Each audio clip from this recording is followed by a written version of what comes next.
Yesus Kristus, mari kita akan sama-sama memulai ibadah kita pada kesempatan pagi hari ini, mengajak Bapak Ibu sekalian bersama-sama bangkit berdiri. Bahwasanya pertolongan kita datangnya dari Dia Tuhan yang menciptakan langit dan bumi, yang kasih setianya untuk selama-lamanya. Turunlah atas kita sekalian anugerah dan sejahtera dari Tuhan kita Yesus Kristus. Amin. Mari dipersilakan untuk kembali dengan pujian pada kesempatan pagi hari ini akan dilayani oleh Maria dan rekan-rekannya. Silakan berikan pada pimpinan pujian. Shalom. Shalom. Puji Tuhan, hari ini kita kembali datang ke hadirat Tuhan dimanapun kita berada. Kita mau menaikkan satu lagu pujian, nyanyi pujian bagimu, bersambung dimuliakan ditinggikan.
kasih Bapa untuk hari yang indah ini Bapa. Kembali Kau pertemukan kami Bapa untuk dapat berbakti kepadamu Bapa. Bapa, kami mau mulai kebaktian kami pada pagi ini hanya dalam nama Tuhan Kristus, Juru Selamat dan Penolong jiwa kami. Haleluya. Amin. Puji Tuhan, kita mau masuk di gerbang Tuhan dengan hati bersyukur. Masuk gerbangnya bersyukur. Kita pujikan ini.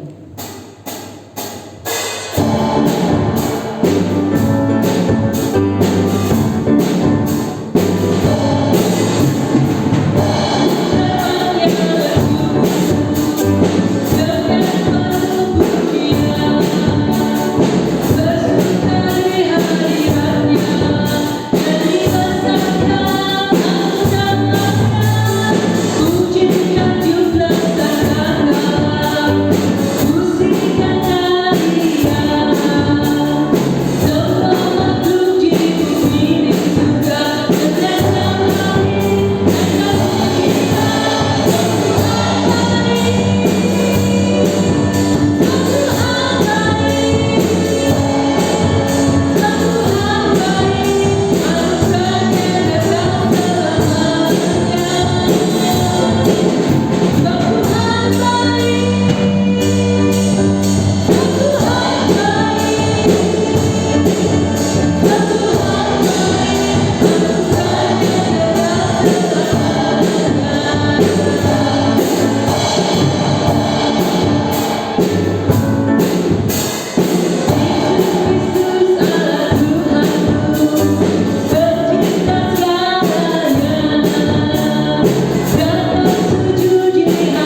bersyukur kembali kepada-Mu Tuhan, ketika kami boleh melakukan ibadah sekalipun di rumah kami masing-masing.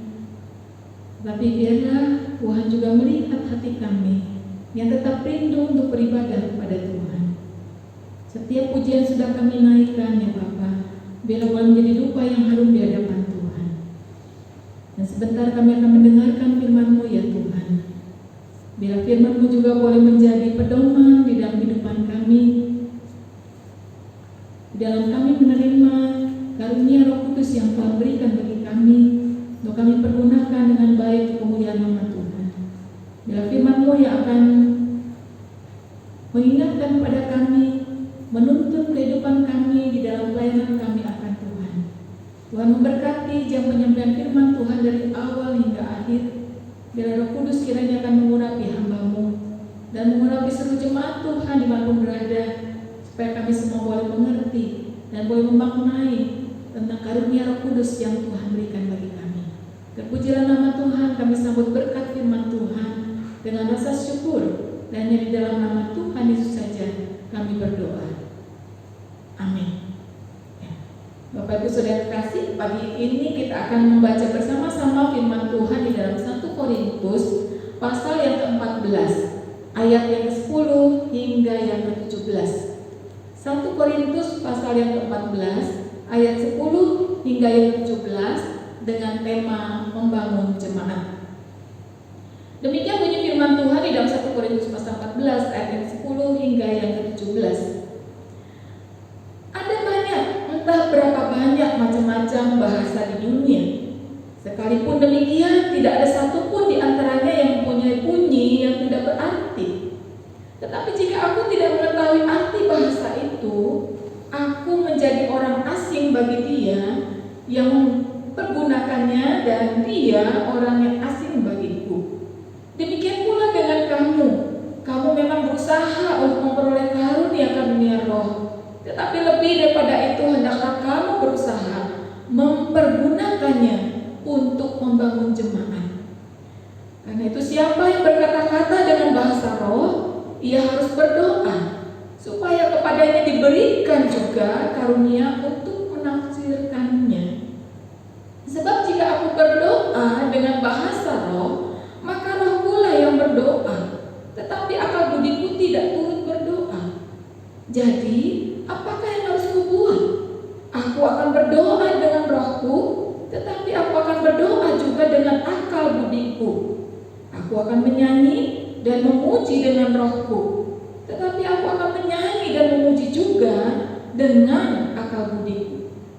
Sebab jika engkau mengucap syukur dengan rohmu saja, bagaimanakah orang biasa yang hadir sebagai pendengar dapat mengatakan amin atas pengucapan syukurmu? Bukankah ia tidak tahu apa yang engkau katakan? Sebab sekalipun pengucapan syukurmu itu sangat baik, tetapi orang lain tidak dibangun olehnya. Bapak Ibu Saudara terkasih, ketika kita membaca di dalam 1 Korintus pasal yang ke-14 secara menyeluruh, maka kita akan melihat bagaimana di sana ada karunia roh yang dibahas dengan panjang lebar tentang bahasa roh dan nubuat. Apa yang menjadi persoalan bagi jemaat Korintus pada waktu itu? Kalau kita membaca mulai pasal yang ke-12 hingga pasal yang ke-14, Rasul Paulus menguraikan panjang lebar tentang rupa karunia roh. Tetapi di dalam pasal 13, Rasul Paulus menguraikan tentang kasih. Apa maksudnya ketika di dalam pasal 12 sampai 14 diselipkan di dalamnya ada pembahasan tentang kasih. Kita melihat ada terjadi persoalan di dalam jemaat di Korintus pada waktu itu berkaitan dengan karunia-karunia roh. Ada beberapa penafsir setuju bahwa persoalannya adalah tentang penggunaan bahasa roh yang tidak tepat.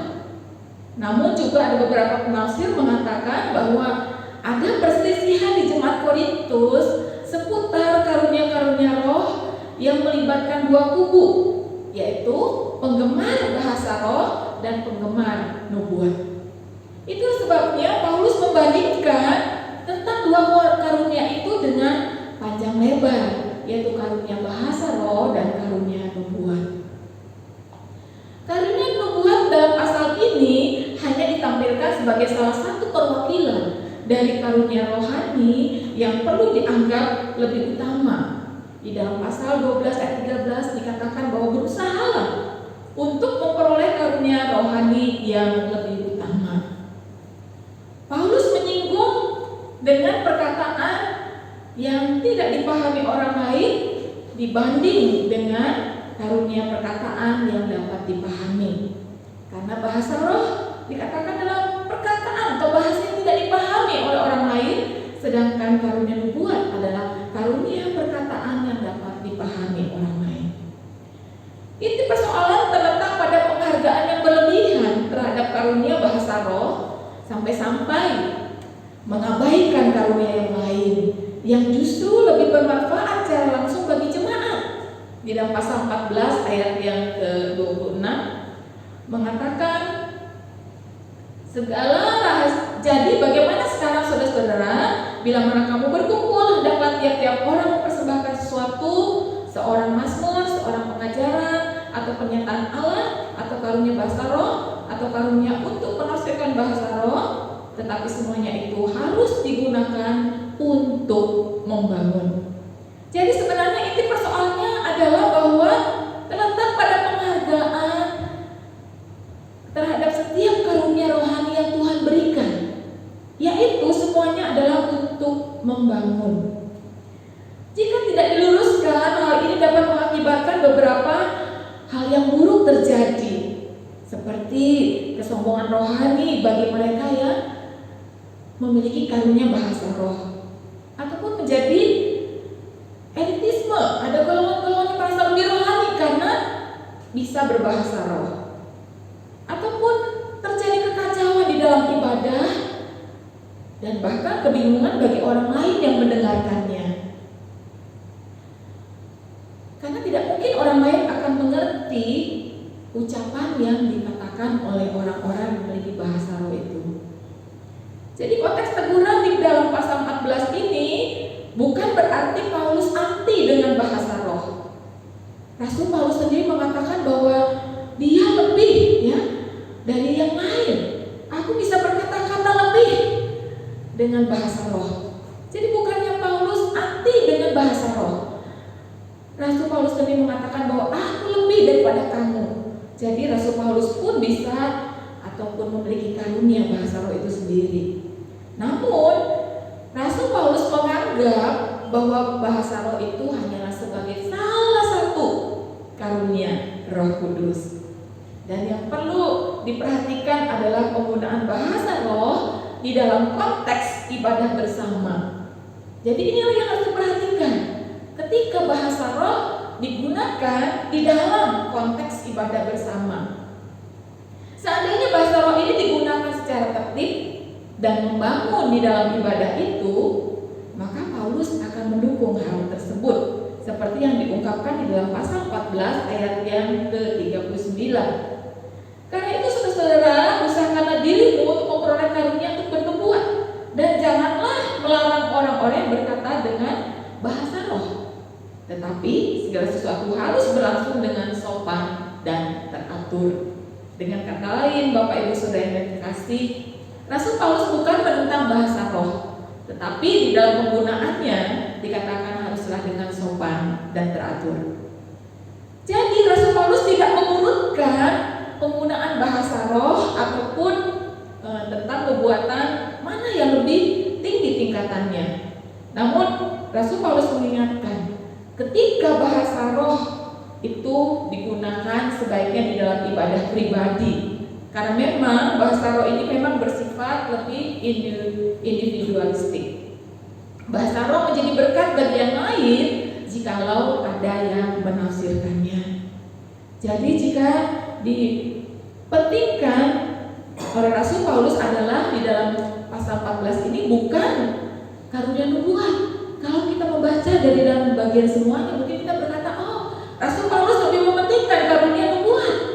Bukan demikian, Bapak Ibu yang terkasih. Namun Rasul Paulus tengah mengatakan bahwa semua karunia yang Tuhan berikan itu membawa satu pengaruh atau berdampak bagi orang lain, yaitu untuk membangun orang lain, menjadi berkat, menghibur mereka, bahkan bisa dikatakan di sana memberikan satu penghiburan. Jadi itulah yang dimaksud oleh Rasul Paulus, bahwa memang nubuat ini bukanlah urutan yang lebih tinggi daripada bahasa roh, ataupun sebaliknya, bahasa roh lebih tinggi daripada karunia nubuat. Bapak Ibu yang kekasih, kalau kita melihat di dalam pasal 14 ayat yang pertama, dibuka dengan kata-kata kejarlah kasih itu dan usahakanlah dirimu memperoleh karunia roh, terutama karunia untuk penubuhan. Ayat 1 ini jelas adalah satu penekanan di mana Rasul Paulus mengatakan kejarlah kasih. Jadi bukan semata-mata Rasul Paulus tengah membanggakan orang-orang yang tengah membanggakan bahasa rohnya ataupun orang-orang yang tengah membanggakan dengan karunia nubuatnya. Rasul Paulus memberikan satu penekanan, yaitu kejarlah kasih. Apa maksud kejarlah kasih di sini? Yaitu upaya untuk mengingat bahwa karunia-karunia rohani yang tidak disertai dengan kasih itu adalah kesia-siaan. Itulah sebabnya tadi saya katakan di dalam pasal 12 sampai 14, ternyata pasal 13 menguraikan panjang lebar tentang kasih. Segala sesuatu tanpa kasih menjadi sia-sia. Itulah sebabnya Rasul Paulus mengingatkan di dalam ayat pertama, kejarlah kasih. Maksudnya apa? Ketika kita mengejar kasih, berarti kita harus mendahului kasih di atas segala-galanya. Kita harus melibatkan hasrat atau upaya yang sungguh-sungguh dengan kasih itu sendiri. Dan kasih itu harus diupayakan sungguh-sungguh. Usaha untuk mengalahkan ketidaksukaan ataupun ketidakcocokan mengenai bahasa roh, mengenai nubuatan ataupun karunia yang lain, itu bisa diusahakan. Bukan kita akhirnya mengutamakan egoisme kita, tetapi yang pada intinya adalah kasihlah yang menjadi dasar di dalam segala sesuatu yang kita pergunakan, karunia-karunia roh yang kita gunakan di dalam ibadah, di dalam pelayanan. Semua adalah untuk membangun jemaat. Walaupun di dalam pasal 14 ini lebih menyoroti bagaimana kelebihan karunia nubuat ini dengan panjang lebar diuraikan oleh Rasul Paulus. Namun Paulus tidak ingin memberi kesan kepada jemaat di Korintus bahwa Rasul Paulus tengah memberikan penghargaan yang tinggi kepada karunia nubuat. Dan pada pagi hari ini saya akan memberikan gambaran perbedaan ataupun penekanan di dalam dua karunia ini. Karena di dalam pasal 14 lebih banyak memang diuraikan tentang karunia bahasa roh dan karunia nubuat.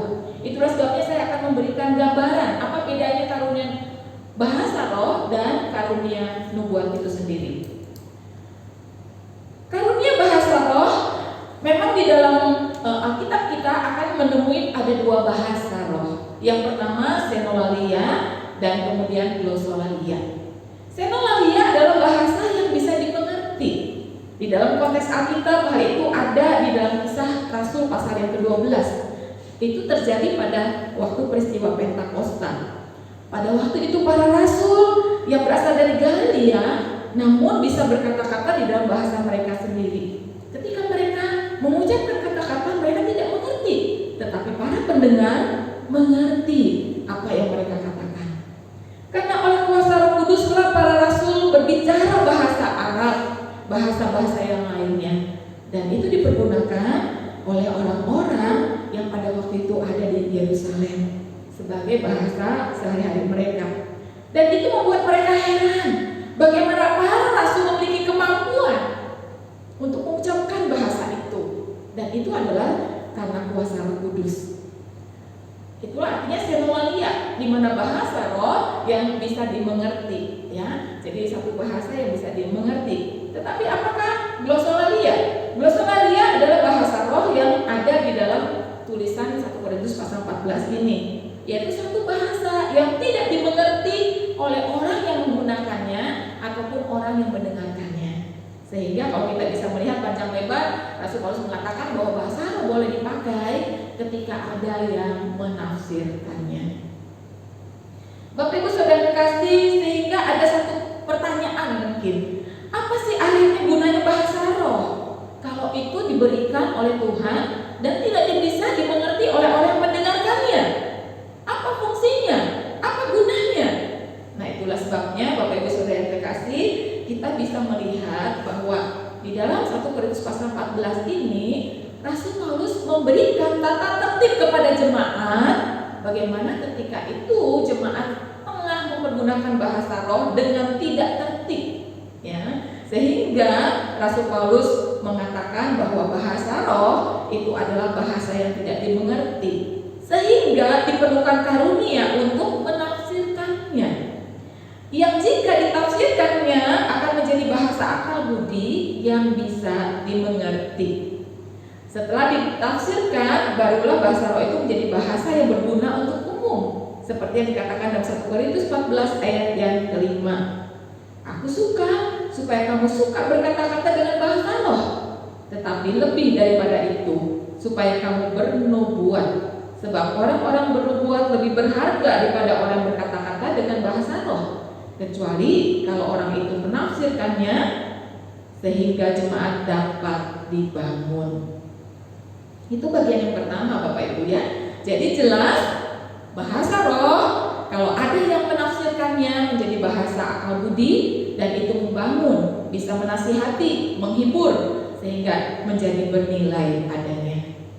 Dengan bahasa akal budi ini bisa mengajar, bisa menuntun seseorang. Dan digambarkan oleh Rasul Paulus dengan bunyi seruling ataupun bunyi-bunyian alat musik yang mungkin tidak ada nadanya, sehingga akhirnya tanpa makna. Orang-orang tidak bisa membedakan, oh ini bunyinya alat musik seruling, oh ini alat musik caracap dan seterusnya. Nah, demikian juga dengan bahasa roh. Ketika tidak ada yang menafsirkannya, maka digambarkan sebagai alat musik yang tanpa nada, tidak ada maknanya. Yang kedua Bapak Ibu yang kekasih, bahasa roh adalah sebagai tanda bagi orang tidak beriman, bukan bagi orang yang beriman. Di dalam pasal 14 ayat yang ke-22 dikatakan di sana bahwa karunia bahasa roh adalah tanda bukan untuk orang beriman, tetapi untuk orang yang tidak beriman. Apa maksud ayat ini Bapak Ibu? Orang tidak beriman itu mengalami karunia berbahasa roh sebagai sebuah peristiwa supranatural yang menolong dia merasakan bahwa ada kuasa Allah yang tengah bekerja di dalam dirinya. Dan pengalaman itulah yang membuat orang percaya kepada Allah yang Maha Kuasa.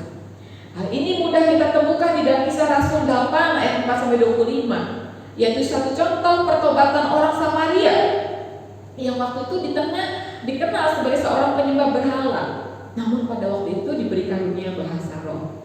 Juga tentang Simon si penyihir yang waktu itu tengah menawarkan uang agar mendapatkan karunia. Namun kemudian Simon dihardik oleh Petrus dan mirip dengan orang masa kini yang ingin mendapatkan karunia, padahal hidupnya tidak sesuai dengan kehendak Allah. Itulah kalau kita baca dalam Kisah 10 ayat 1-48. Bagaimana kemudian kita juga melihat pertobatan seorang Cornelius yang seorang pasukan Roma, seorang kafir, namun kemudian juga menerima karunia bahasa roh.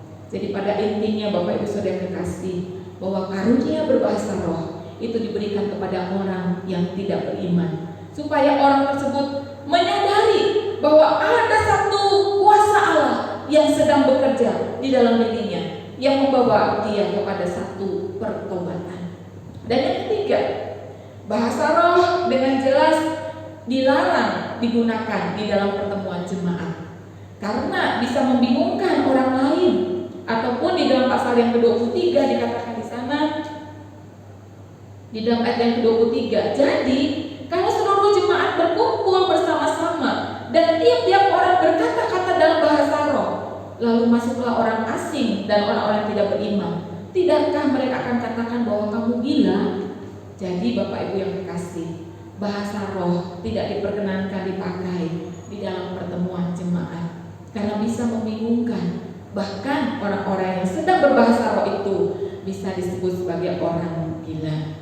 Ucapan Paulus ini memang keras, namun kita bisa melihat bahwa bahasa roh digunakan bukanlah untuk memamerkan kerohaniannya lebih tinggi ataupun sesuatu hal yang lebih rohani, lebih super dari yang lainnya. Tetapi sebenarnya bahasa roh bukanlah untuk hal-hal yang dibanggakan, tetapi sebenarnya bahasa roh digunakan untuk membangun.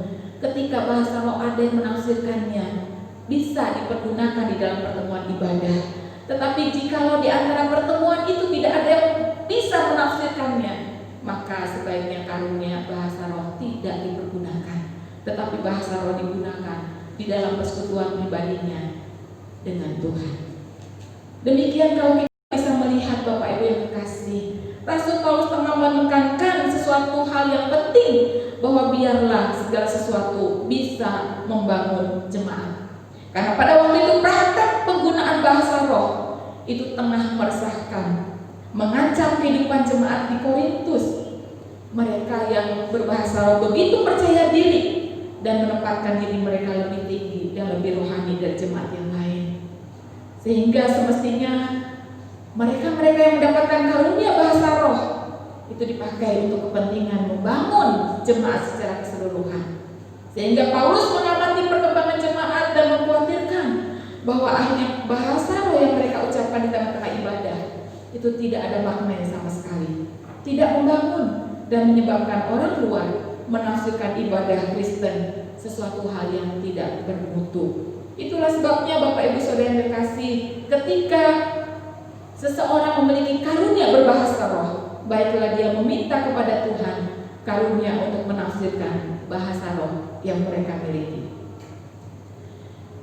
Kita sekarang memperhatikan akan apa itu nubuat. Karena firman Tuhan tadi katakan, baiklah kita mengejar karunia bernubuat, ya. Apakah Rasul Paulus juga tengah menitik beratkan tentang karunia nubuat? Apa artinya karunia nubuat di sini?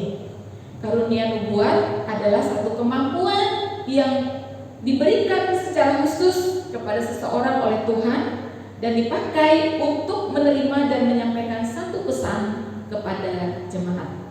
Saya ulangi lagi, nubuat adalah kemampuan secara khusus yang diberikan Tuhan kepada seseorang yang dipakai untuk bisa menerima dan menyampaikan pesan itu kepada orang lain. Di dalam nubuatan di dalam 1 Korintus ini Bapak Ibu, kita bisa melihat bahwa itu adalah sesuatu hal di mana seseorang bisa menyampaikan sebuah pesan yang ditujukan kepada anggota tubuh Kristus. Kalau minggu yang lalu kita belajar bahwa jemaat itu adalah anggota tubuh Kristus. Kita semua adalah satu kesatuan sebagai anggota tubuh Kristus. Dan di dalam anggota tubuh Kristus itu, maka setiap anggota memiliki karunia yang berbeda-beda. Ada karunia menyembuhkan, ada karunia bernubuat, ada karunia mengajar, ada karunia berbahasa roh, ada karunia dikatakan di dalam pasal 12 ya, ada karunia untuk dikatakan membedakan macam-macam bahasa roh, ada membeda-bedakan roh dan berkata-kata bahasa roh. Kemudian dikatakan di sana ada yang bisa menyembuhkan dan seterusnya, ada yang menafsirkan bahasa roh. Jadi Bapak Ibu yang terkasih, ketika kita sebagai anggota tubuh Kristus memiliki karunia yang berbeda-beda, tetapi pada saat ini Rasul Paulus tengah menyinggung tentang karunia nubuat, yaitu di mana karunia itu adalah ketika Allah memberikan kepada seseorang manifestasi Roh Kudus yang disampaikan Allah untuk menyampaikan sebuah pesan, dan pesan itu ditujukan kepada anggota tubuh Kristus itu sendiri, yaitu kepada orang percaya yang hadir di dalam pertemuan pada waktu itu. Dan tujuan nubuat itu sendiri adalah dikatakan untuk membangun, menasihati, dan menghibur. Di dalam 1 Korintus 14 ayat 3 sampai dengan yang keempat. Tujuan di mana Allah memberikan karunia nubuat kepada seseorang adalah supaya dia membangun, menasihati, dan membangun. Jadi Bapak Ibu Saudara kasih, tujuan nubuat itu adalah untuk membangun, menasihati, dan menghibur jemaat yang hadir, di mana mereka adalah orang-orang percaya yang membutuhkan pesan yang Allah sampaikan kepada mereka. Bukan berarti pada waktu itu kita melihat bahwa apakah pada waktu itu tidak ada firman Allah sama sekali. Memang pada waktu itu kita bisa melihat bahwa firman tertulis seperti Alkitab ini pada waktu itu belum ada ya Bapak Ibu ya Mas. Jadi firman masih dalam bentuk perkamen. Dan pada waktu itu bisa firman disampaikan kepada seseorang, Allah menyatakan pesan itu kepada seseorang dan disampaikannya kepada jemaat. Dan itu adalah namanya karunia nubuat. Karunia nubuat di dalam 1 Korintus 14 ini berbeda dengan nubuatan di dalam Efesus pasal 4 ayat 11, yaitu dikatakan ada karunia nabi ya, di mana nabi ini kan menyampaikan nubuat. Namun nubuat di dalam Efesus pasal 4 ini adalah nubuat tentang apa yang akan terjadi pada masa yang akan datang ya. Apa yang akan terjadi pada masa depan. Jadi beda sekali Bapak Ibu ya. Nubuat yang disampaikan oleh nabi-nabi adalah nubuat yang akan terjadi pada masa depan, tetapi nubuat yang ada di dalam 1 Korintus di sini adalah menyampaikan pesan dari Tuhan kepada jemaat untuk membangun, menghibur, dan menasihati. Dan yang ketiga Bapak Ibu, nubuat di dalam 1 Korintus pasal 14 ini adalah nubuat berbeda dengan satu khotbah. Jadi mungkin kita menggambarkan bahwa nubuat itu berarti seseorang telah berkhotbah. Berbeda sekali nubuat dengan khotbah ya Bapak Ibu ya. Karena nubuat di sini bukanlah khotbah.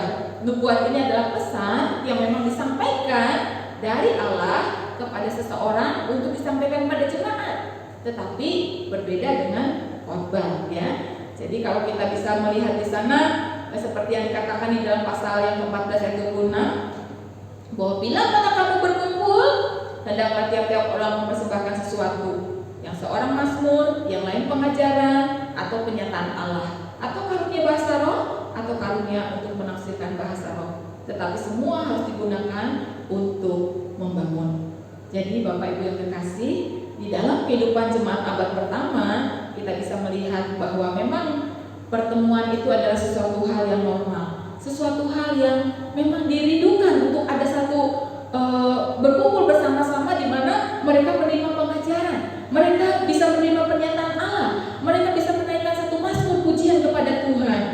Tetapi bukanlah menjadi satu maksud di dalam ibadah itu atau pertemuan itu mereka saling membanggakan karunia rohani mereka. Mereka menganggap mereka lebih rohani, lebih super dari yang lain. Tidak Bapak Ibu. Sehingga di dalam pasal ini ditegaskan benar-benar bahwa semua karunia sebenarnya adalah tujuannya untuk membangun jemaat. Jadi Bapak Ibu Saudara kekasih, ketika kita melihat pertemuan-pertemuan di dalam abad pertama, nubuat itu memang sangat diperlukan ya. Jadi pada saat itu lebih diutamakan nubuat, karena dia langsung menyampaikan pesan Allah ya. Jadi bisa dimengerti oleh jemaat itu. Sedangkan bahasa roh itu tidak dimengerti oleh pendengar yang mendengarkannya, sehingga sia-sia ya. Ketika dia kelihatannya manis, kelihatannya mungkin lebih rohani dengan suara yang dengan nada-nada ataupun dengan bahasa yang indah, tetapi sebenarnya itu tidak dimengerti. Apa gunanya? Sehingga Rasul Paulus katakan lebih baik kita berkata-kata dengan 5 kata yang bisa dimengerti. Bapak Ibu, Rasul Paulus mengatakan di dalam pertemuan jemaat, aku lebih suka mengucapkan 5 kata yang bisa dimengerti untuk mengajar orang lain daripada beribu-ribu kata dengan bahasa roh. Jadi mungkin ada orang-orang merasa rohani, ini aku punya karunia berbahasa roh, sehingga ketika pertemuan jemaat dia dengan kencangnya, dengan tidak melihat bagaimana suasana itu mengganggu ataukah suasana itu menjadi kacau, dia terus melakukan itu, mengeluarkan ataupun melakukan karunia berbahasa roh ya, dengan beribu-ribu kata di dalam bahasa roh. Mungkin orang-orang akan tercengang-cengang, oh dia luar biasa ya, dia rohani sekali ya. Tetapi itu yang menjadi dikatakan sebenarnya yang tidak diharapkan. Di dalam satu pertemuan ibadah bahasa roh baik digunakan, tetapi ketika ada yang menafsirkannya, sehingga lebih baik dengan 5 kata tetapi bisa dimengerti dan bisa mengajar orang lain. Dan sebenarnya Rasul Paulus tengah menunjukkan supaya di dalam ibadah ada ketertiban. Nah Bapak Ibu Saudara terkasih, dengan panjang lebar kita melihat bagaimana Rasul Paulus menggambarkan bahasa roh dan nubuatan. Apa maksud semuanya itu? Ketika kita melihat ada kata membangun itu berarti ketika kita melihat ada orang-orang yang tengah membangun rumah Bapak Ibu ya. Ada orang-orang yang bertugas menyusun batu-batu, ada yang bertugas memasang pintu, memasang jendela, mengecat dan sebagainya.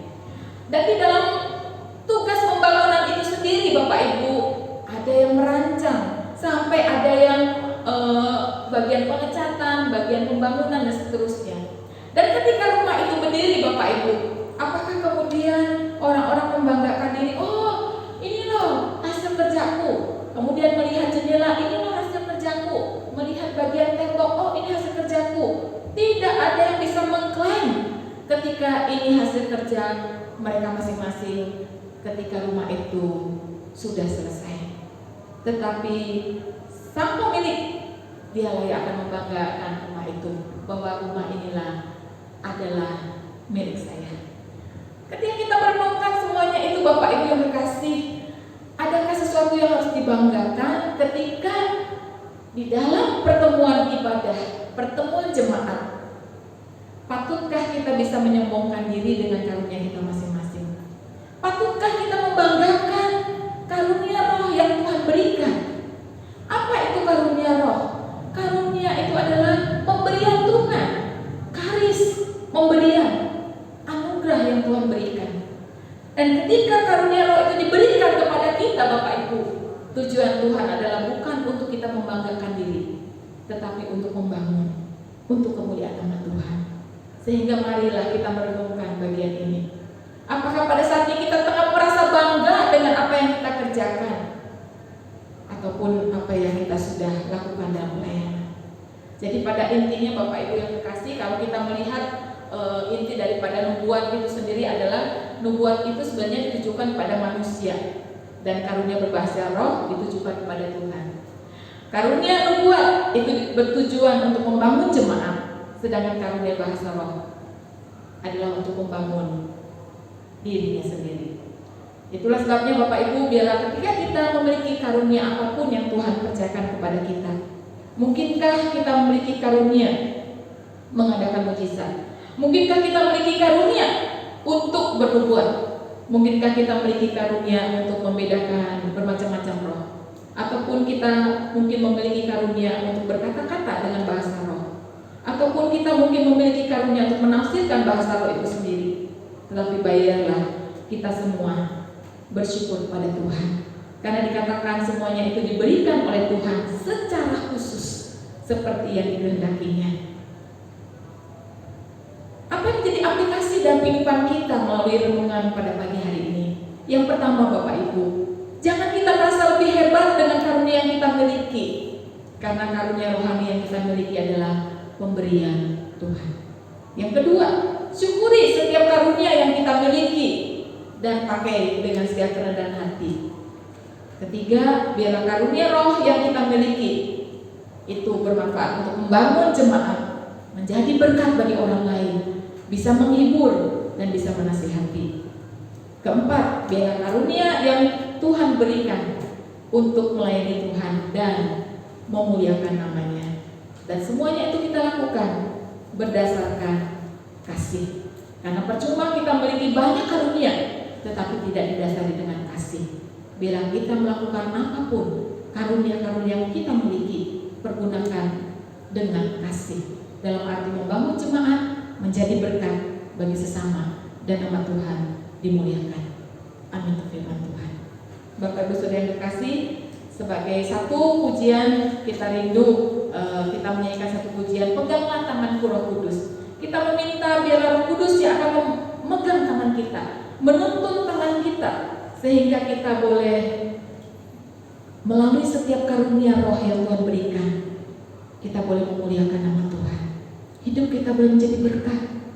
Hidup kita boleh menjadi alat di mana Tuhan memakai kita untuk menjadi alat menyampaikan kebenaran firman-Nya. Saya undang pemain musik maju ke depan, kita nyanyikan pujian ini. Peganglah tanganku Roh Kudus. Bapak Ibu, biarlah pujian ini boleh menjadi doa kita. Peganglah tanganku setiap hari Roh Kudus, supaya hidupku boleh menjadi berkat. Peganglah tanganku Roh Kudus, setiap hari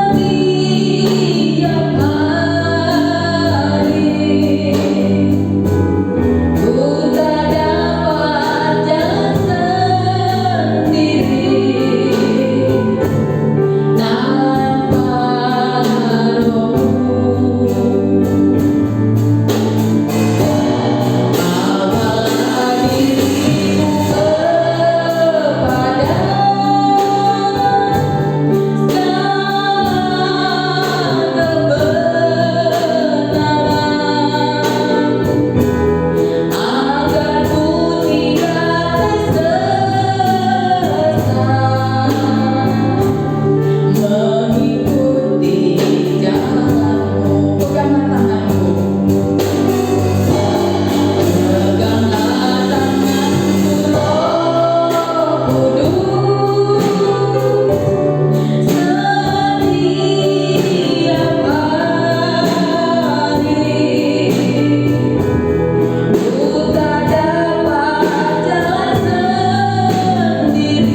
pelayanan kami, karunia roh yang Tuhan berikan bagi kami bermanfaat untuk membangun sesama anggota tubuh Kristus.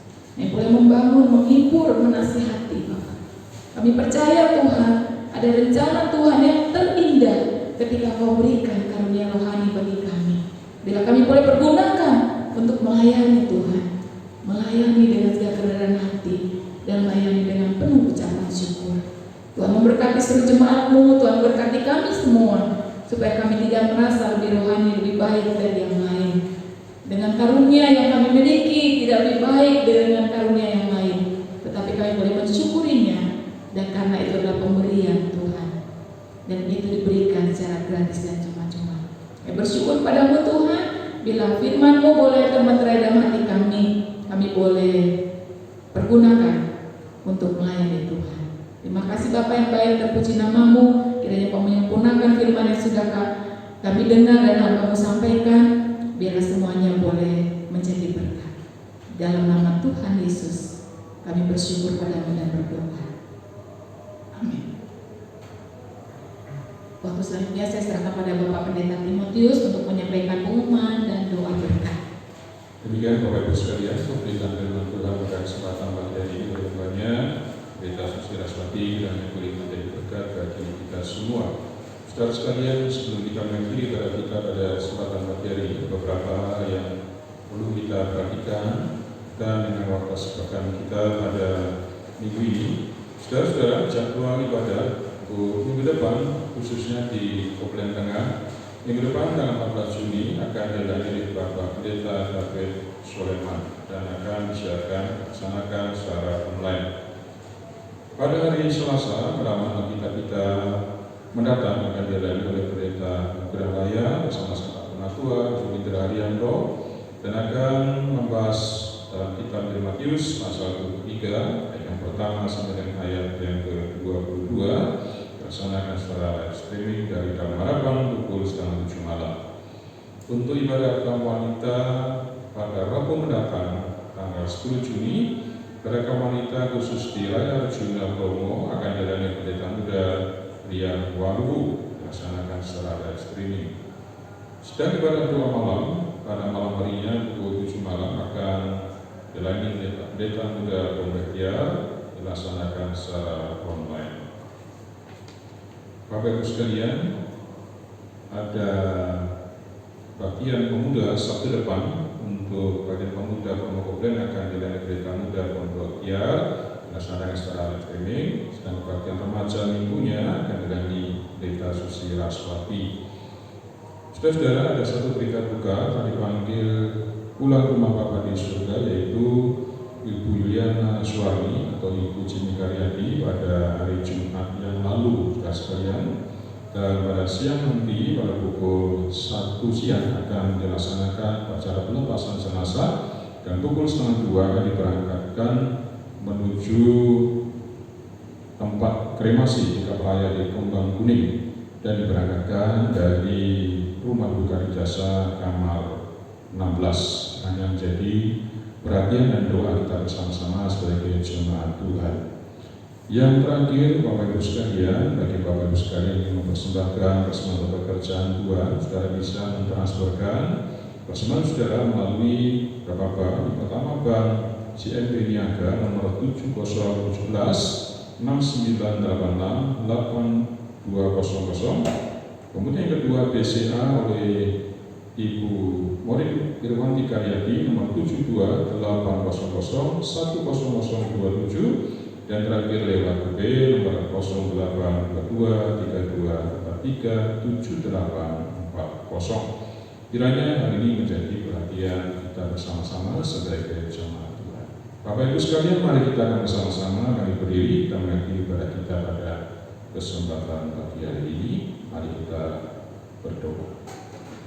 Bapa di dalam surga, terima kasih Tuhan sudah memimpin ibadah kami pada kesempatan pagi hari ini, khususnya ibadah di Kepulauan Tengah bersama-sama dengan jemaat Tuhan yang ada di rumah mereka masing-masing. Kami ikuti ibadah secara online. Tuhan memberkati, Tuhan menolong mereka satu persatu supaya jemaat semakin hari semakin mengerti, memahami akan apa yang Tuhan karuniakan kepada gereja Tuhan, bagaimana kami harus melakukan, dan semuanya boleh kami persembahkan untuk hormat dan kemuliaan nama Tuhan. Terima kasih Bapa, terpujilah nama-Mu, berkati jemaat-jemaat Tuhan yang ada pergumulan, kesulitan, sakit penyakit, Tuhan jamah, Tuhan tolong mereka satu persatu. Secara khusus kami juga mendoakan untuk berada pada keluarga Bapak Jimmy Karyadi yang berduka cita. Tuhan hiburkan, Tuhan tolong bersama-sama dengan seluruh keluarga, anak-anak, menantu. Tuhan berikan rekan dan kasih karunia-Mu ya Tuhan. Tuhan yang akan memberkati dalam hari-hari selanjutnya bersama-sama dengan Tuhan. Terakhirnya Tuhan sebentar akan mengakhiri ibadah kami. Tuhan yang akan memberkati dan menolong kami semuanya. Terpujilah nama Tuhan. Di dalam nama Tuhan kami Yesus Kristus kami berdoa. Bapak Ibu, saudara-saudara sekalian jemaat Tuhan, sekarang terimalah segala berkat-berkat daripada Tuhan, dan maka kasih karunia daripada Allah Bapa, anugerah dan sejahtera dari Tuhan kita Yesus Kristus serta persekutuan dengan Roh yang Kudus menyertai kita semua. Mulai saat sampai Maranatha, Tuhan Yesus Kristus datanglah kali kedua. Amin.